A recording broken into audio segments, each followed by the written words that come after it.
abrindo mão por causa de Cristo. Eu resolvi pregar sobre esse tema, sim, pela graça do Senhor, obviamente, mas sempre o Senhor coloca um tema no meu coração e esse tema já fica pronto. Aí quando vem a oportunidade, a gente só trabalha no tema. Então eu queria falar um pouquinho com a igreja hoje sobre abrindo mão por causa de Cristo. Veja que o texto está dizendo, porque não sofreis antes a injustiça, porque não sofreis antes o dano. No contexto, em que contexto está esse texto?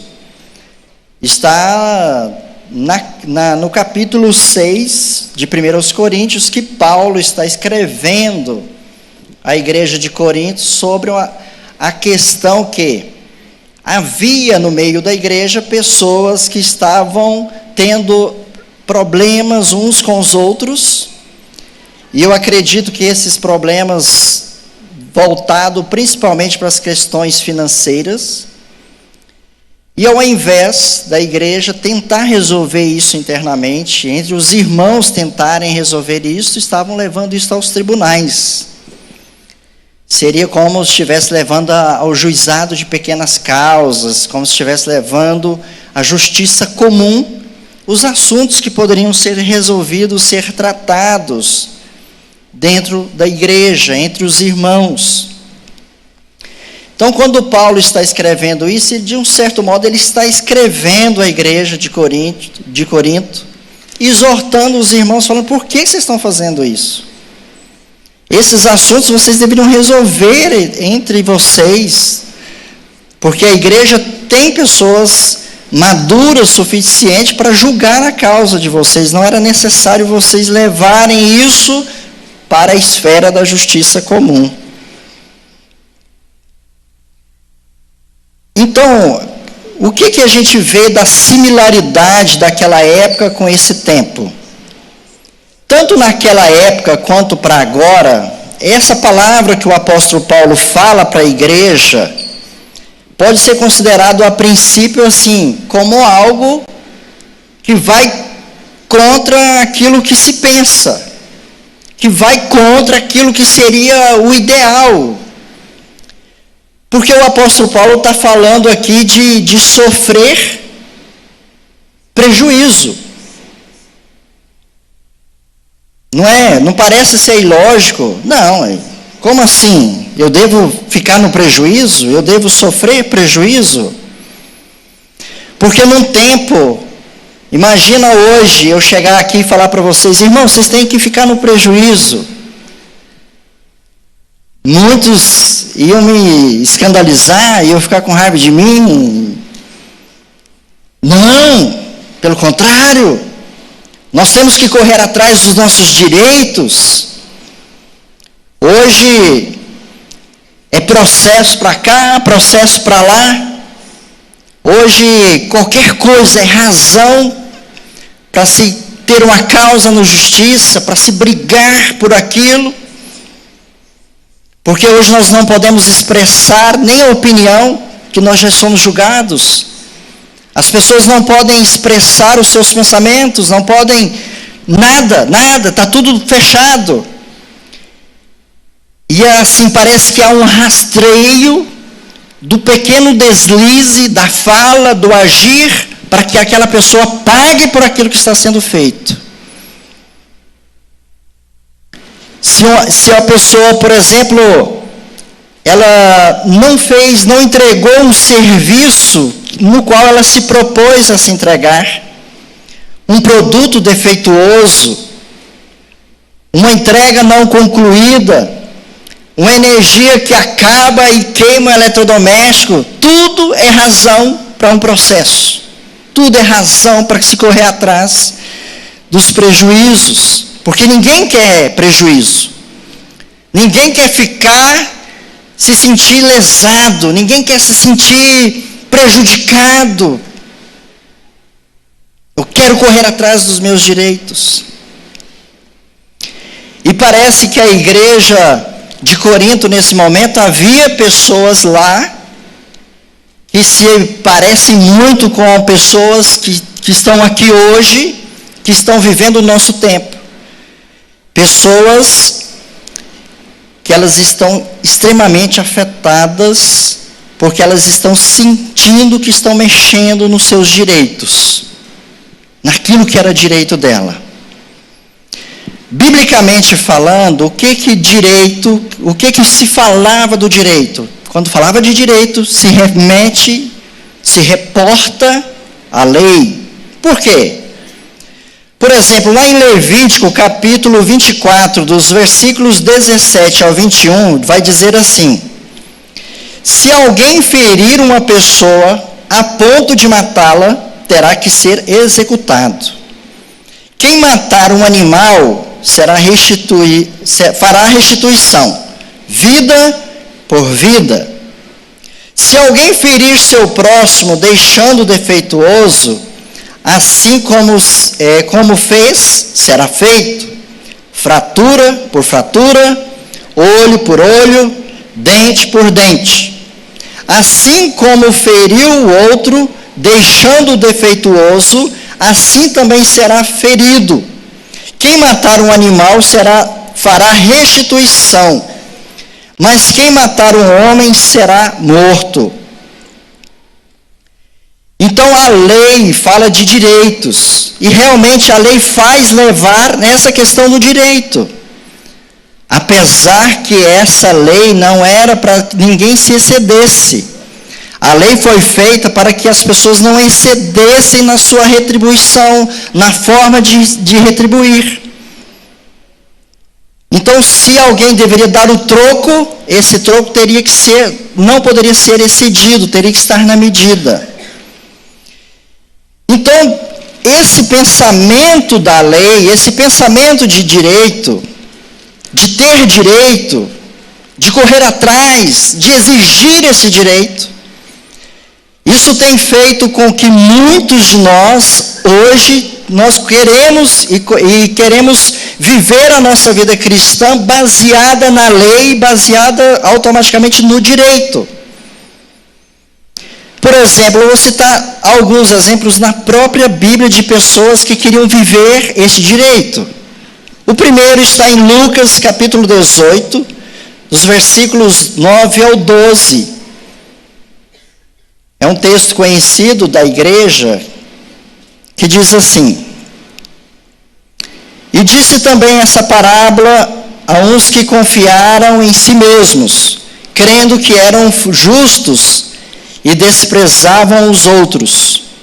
2 homens subiram ao templo para orar, um fariseu e outro publicano.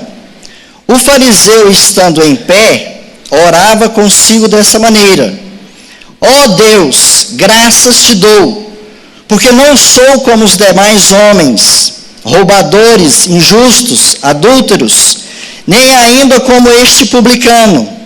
Jejuo 2 vezes por semana e dou dízimos de tudo quanto possuo. Aqui a gente vê um nítido exemplo de uma pessoa tentando colocar diante de Deus os seus atributos e as suas qualificações. E é um pensamento, é um sentimento de chegar diante de Deus para dizer: olha quem eu sou, olha o que eu estou fazendo, e veja que eu estou aqui tentando fazer uma comparação da minha vida com a vida das demais pessoas, e eu estou num nível um pouquinho mais elevado do que aquelas demais pessoas. Quando a gente age assim, quando a gente pensa assim, a gente está dizendo para Deus, em outras palavras, assim: olha, presta atenção em mim, porque eu sou digno. Presta atenção em mim, porque eu sou merecedor. Eu estou jejuando, eu estou cumprindo os meus deveres, estou cumprindo as minhas obrigações. Então eu quero fazer uma troca contigo. Eu estou fazendo alguma coisa, então olha isso, presta atenção nisso, porque a hora que eu quiser também você tem que me retribuir, porque eu estou fazendo. Lucas, capítulo 15, versículo 29, Fala lá dos trabalhadores que foram chamados durante o dia para o trabalho. Para não ler o texto todo, vou ler apenas o versículo 29, que diz: esse Lucas 15, 29 está falando do filho pródigo, do irmão do filho pródigo, do que ficou em casa. Que diz: há tantos anos tenho trabalhado como um escravo sem nunca ter desobedecido a uma só ordem tua.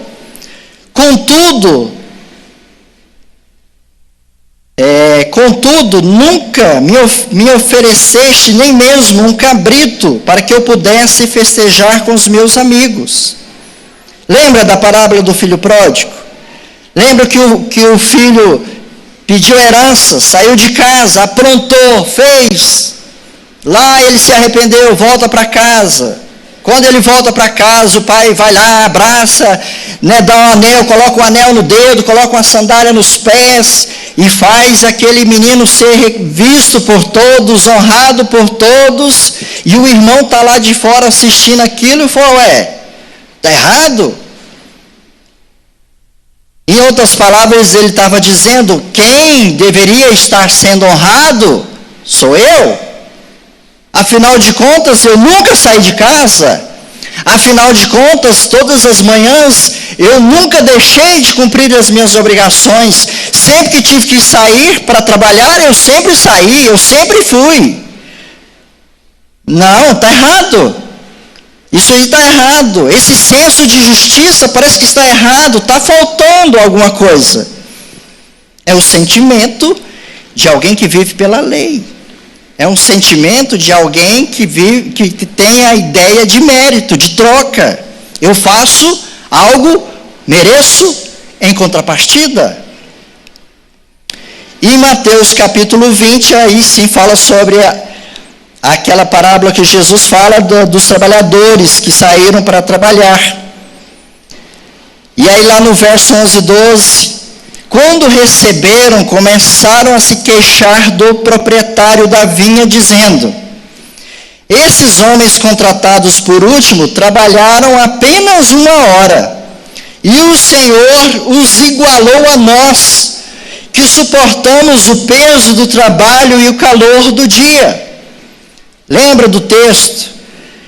Que o dono da vinha chamou os trabalhadores para trabalhar na lavoura. Logo de manhã já chamou um grupo de pessoas e elas foram trabalhar. E à medida que o dia foi passando, ele foi chamando outros. Às 9 da manhã, chamou outros. Ao meio-dia, chamou. Depois, às 3 horas da tarde, chamou. Já faltando 1 hora para encerrar o serviço, chamou alguém. Na hora de pagar, os que foram primeiro ficaram por último, para receber por último. E vendo, está todo mundo recebendo uma certa quantia. Eu que estou aqui há muito mais tempo, eu que estou aqui desde a manhã, então a minha porção deveria ser a maior. A minha porção vai ser dobrada, porque eu estou aqui desde cedo. Só que na hora de receber, veio igual. Qual é o sentimento? Um sentimento de alguém que vive por mérito, de alguém que vive pela lei, de alguém que acha que o relacionamento com Deus se baseia na troca. Eu faço, eu recebo, eu me dou e Deus me dá. Talvez vocês já ouviram muito isso, viveram muito isso, nessa questão do mérito, do merecimento. Então aqui a gente vê os casos de pessoas que estão pensando assim, estão agindo assim, estão querendo chegar diante de Deus e dizer: olha, Senhor, o Senhor não está sendo muito justo, o Senhor não está sendo muito legal. E é a hora que nós começamos a comparar a nossa vida com a vida das outras pessoas. É a hora das comparações. E o interessante é que nessa hora das comparações, é a hora que muita gente começa a entrar em conflito com Deus, é a hora que começam os questionamentos com Deus, é a hora que começa a achar que alguma coisa não está certa, não está legal, está fora do lugar. Por quê? Porque aí você, no seu senso de justiça, você fala, não está certo isso. Porque você vê as outras pessoas sendo abençoadas e você não. Você está lá no trabalho cumprindo as suas obrigações há tanto tempo, você está ali na peleja, você está lá cumprindo as obrigações, vem alguém e é promovido antes de você. Alguém que era novato, alguém que tem ações até duvidosas e você vê ele sendo promovido, você não. Aí você vê o seu vizinho que chega no final de semana, coloca o som alto, faz a baderna e você vê a vida dele virando e acontecendo. Aí tem um concurso público. Aí ele vai e passa, e você que estava lá estudando, batalhando, dedicando a sua vida, gastando um tempão lá, ele vai e passa, e você que está ali na igreja, está adorando a Deus, está servindo, está indo na escola dominical, aí você não passa.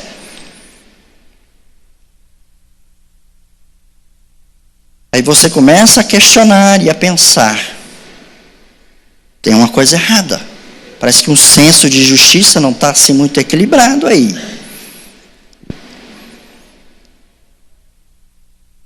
Você que foi uma esposa dedicada a vida toda, viveu em função do seu marido.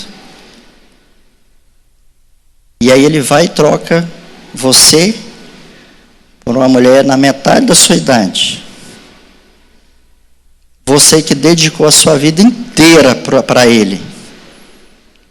De roupas que você lavou, de filhos que você criou, de noites que você ficou sem dormir, de todo o seu esforço, de todo o seu sacrifício. E aí ele simplesmente vai e troca por outra pessoa que não sabe de nada.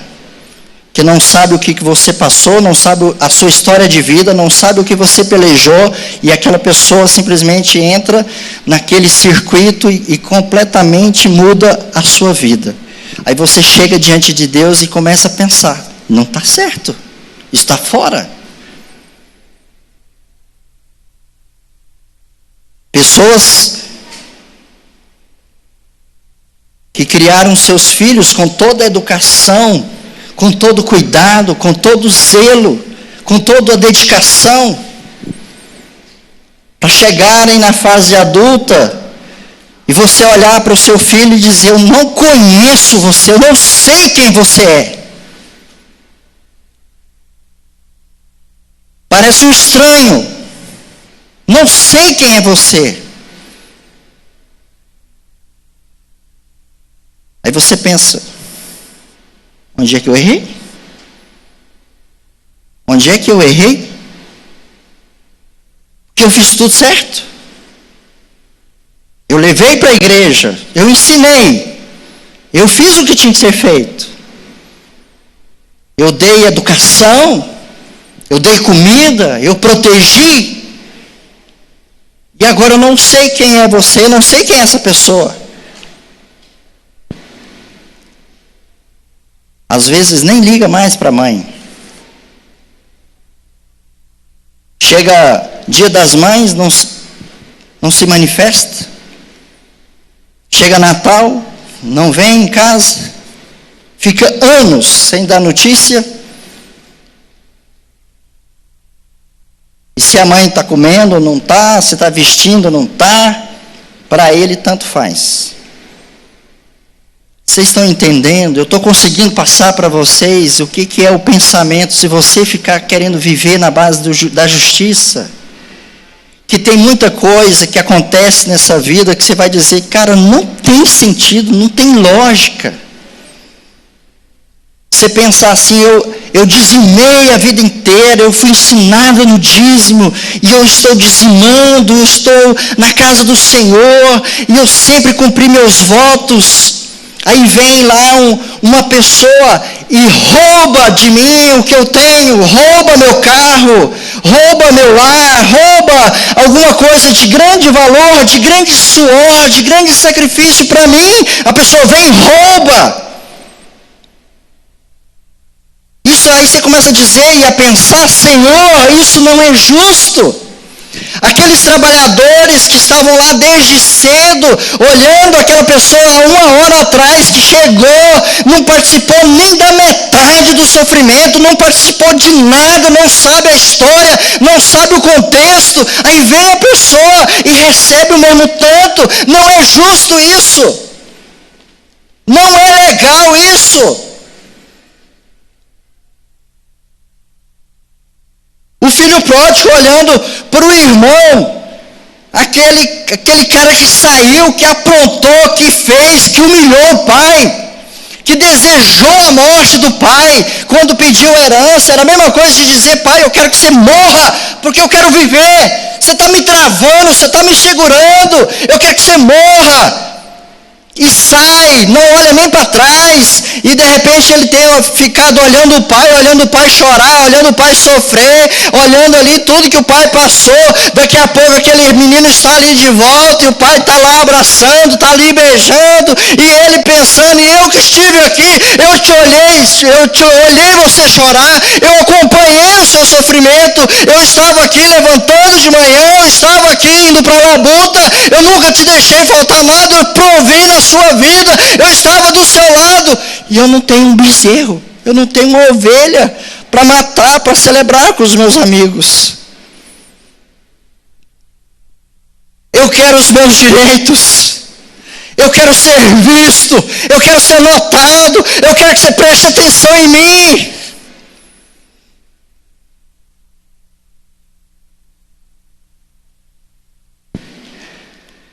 Quantas pessoas hoje estão feridas na alma, estão feridas no seu coração, na sua vida, estão com mágoas de relacionamento, mágoas de pessoas que ofenderam, mágoas de pessoas que feriram, porque elas se sentiram lesadas, se sentiram enganadas, se sentiram traídas, se sentiram humilhadas. Não é justo tudo que você fez, tudo que você passou e recebeu o que você está recebendo, não é justo.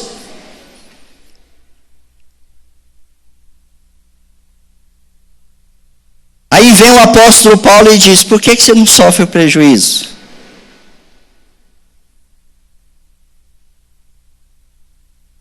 É um tapa na cara de quem já está machucado. Mas sabe por que o apóstolo Paulo está falando isso? Que ele está dizendo assim: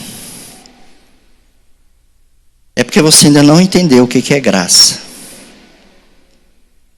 É porque você ainda está querendo viver na lei. Você não entendeu ainda o que é graça. Porque a graça é um Deus todo-poderoso, que estava cercado de todo o esplendor, de toda a glória. Estava elevado no mais altos céus. E ele se desfaz da glória dele. E vem ser homem.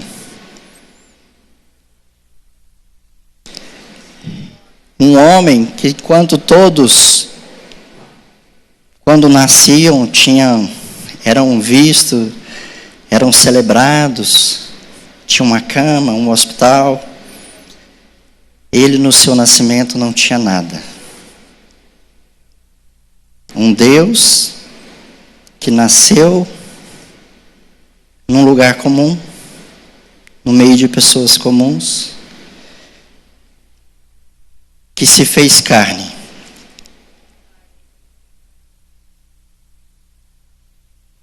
E ele, sem merecer,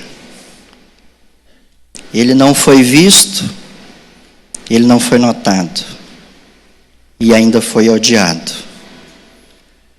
Foi odiado tanto que tiraram a sua vida.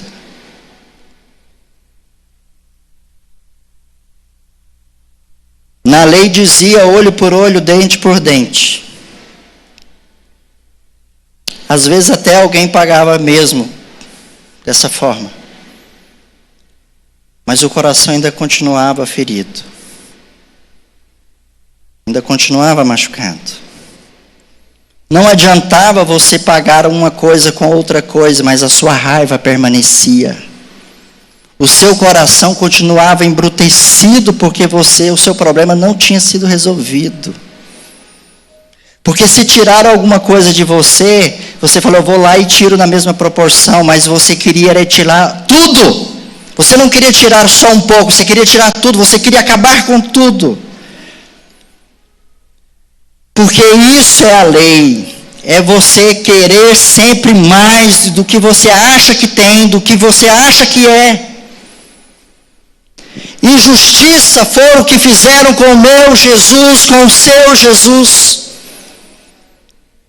Que mesmo sem merecer, foi levado até a morte, morte de cruz. O seu corpo foi dilacerado, a sua carne foi rasgada, e o seu sangue foi derramado, e ele foi colocado na cruz sobre o madeiro. Um homem que nunca pecou, um homem que nunca tinha agravado a vida de ninguém, nunca tinha ofendido ninguém, nunca tinha tirado nada de ninguém, nunca tinha oferecido, nunca tinha causado dano em ninguém. Ele foi morto, ele foi crucificado, ele se fez maldito.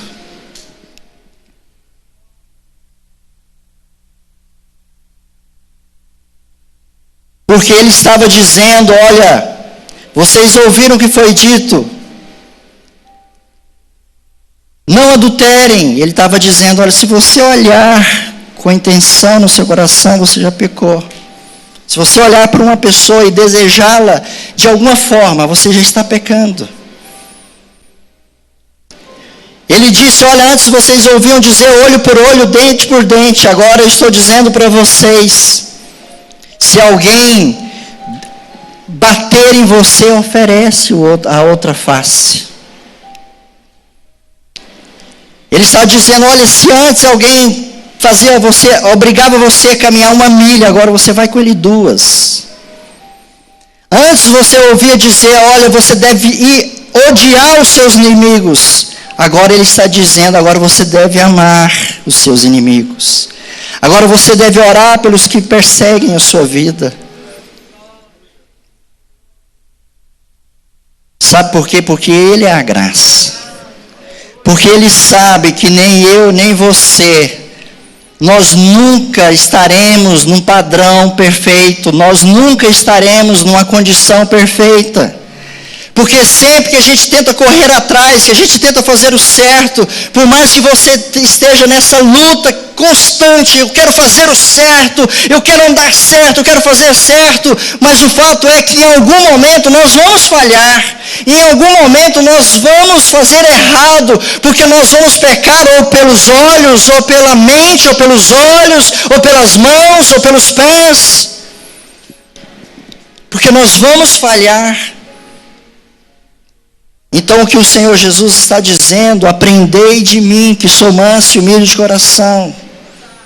E o que você tem que aprender é ser como eu sou, e minha graça te basta. Porque o meu poder se aperfeiçoa na sua fraqueza.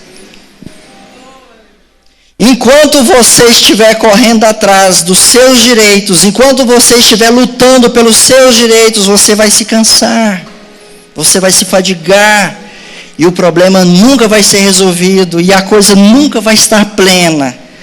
Porque você pode pensar assim, se feriram uma pessoa, mataram uma pessoa, então aquela pessoa tem que ir para a prisão, ela tem que ficar presa. Aí aquela pessoa vai e fica presa, mas você continua odiando a pessoa presa. Ela está presa na justiça, mas você está odiando ela ainda.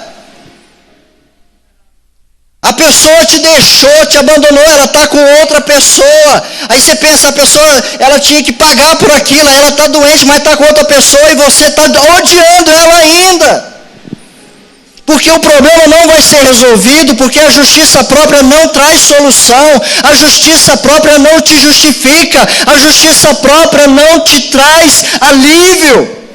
Por isso que Jesus está dizendo: olha, eu vim para que tenham vida e vida em abundância. Eu estou dizendo que você tem que sofrer em mim, a sua vida tem que estar em mim. Confia em mim, na minha graça, na minha força. É a força que eu te dou, é nela que você vai viver.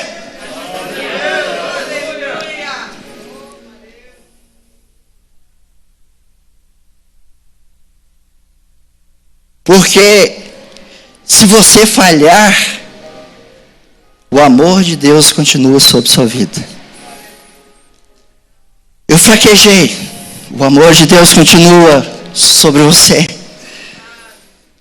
Eu não consegui cumprir todos os planos, mas o amor de Deus continua sobre você. O que aconteceu com o filho pródigo? Ele estava lá e ele sabia que ele não merecia.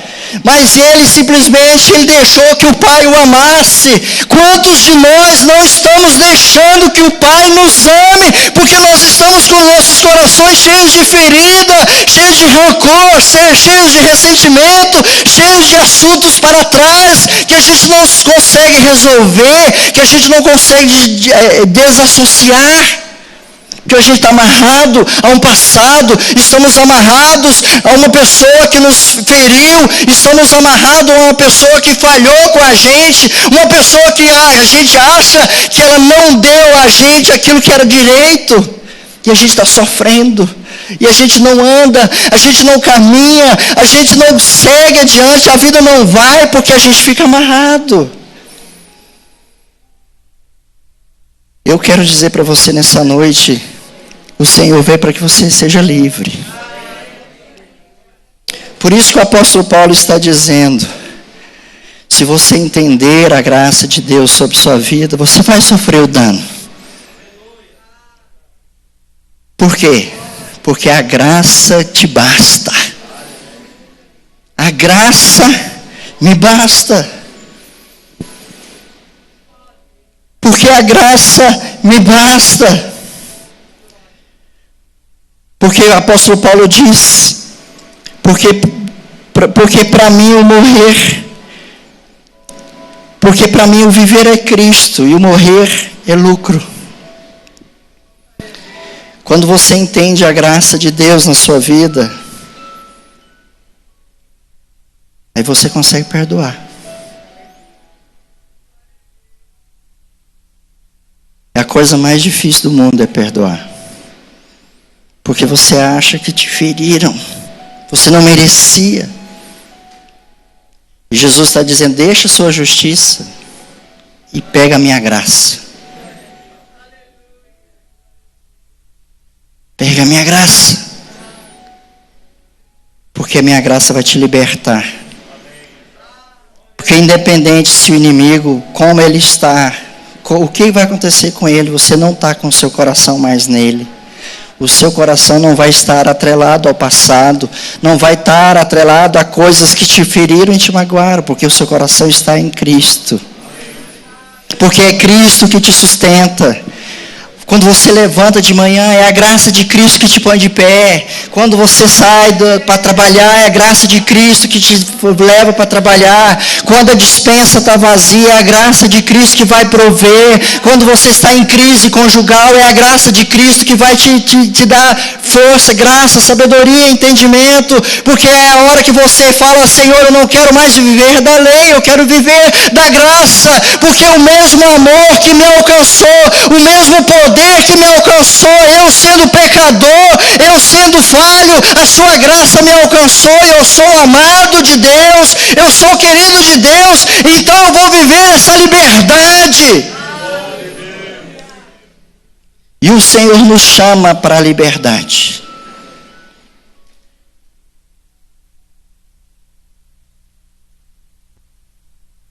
O meu direito é, né, Cíntia? De não ter direito algum. Não é, irmão Samuel? O meu querer é tão somente o teu querer. Muitas pessoas acham que viver a lei era difícil, a graça é que é fácil. Pois eu digo para você, a lei era fácil, a graça que é difícil. Porque você liberar a graça, liberar favor, liberar amor para quem não merece, é só um Deus de amor que consegue fazer isso na sua vida. Porque você não consegue, porque você é ser humano, porque você tem um sangue que corre na sua veia, porque você é carnal, porque você quer fazer justiça, porque você quer se vingar, porque você quer fazer e acontecer, mas a graça de Deus está dizendo: ame, perdoe, viva e libera o perdão para essa pessoa e vá ser feliz. Isso é graça.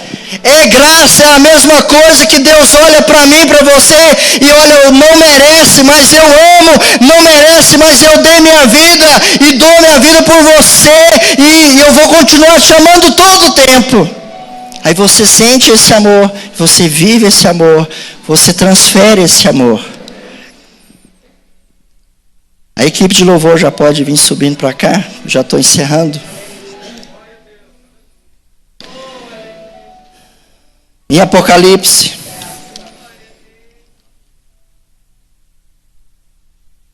tem um texto que fala: os anciãos se prostravam diante daquele que está sentado no trono e adoravam aquele que vive para todo sempre. Eles lançam suas coroas diante do trono e declaram: nosso Senhor e nosso Deus, tu és digno de receber a glória, a honra, o poder, porque porquanto tu és criador de tudo, e por tua soberana vontade tudo o que há foi criado e veio a existir. Os 24 anciãos chegam diante do trono, suas coroas, e depositam na presença de Jesus. Em outras palavras, ele está dizendo: não a nós, Senhor, não a nós. Nós não temos glória, não temos louvor. Porque o que a gente acha que a gente é, o que a gente acha que a gente fez, foi a tua graça que nos ajudou, foi a tua graça que nos alcançou. Tudo que nós somos vem de Jesus, tudo é dele, por ele, para ele. Por isso, honras e glórias ao nome do Senhor. Não é eu, não é você, é ele, é a graça dele, é o poder dele, é a unção dele, é a força dele. Tudo está no Pai, tudo está no Filho, tudo está no Espírito Santo que nos capacita. Por isso eu convido você a ficar de pé nesta noite. Sabe a sua coroa? Sabe o seu direito? Sabe aquilo que você acha que você tem direito? Sabe aquilo que você acha que é? Deposite na presença de Deus agora.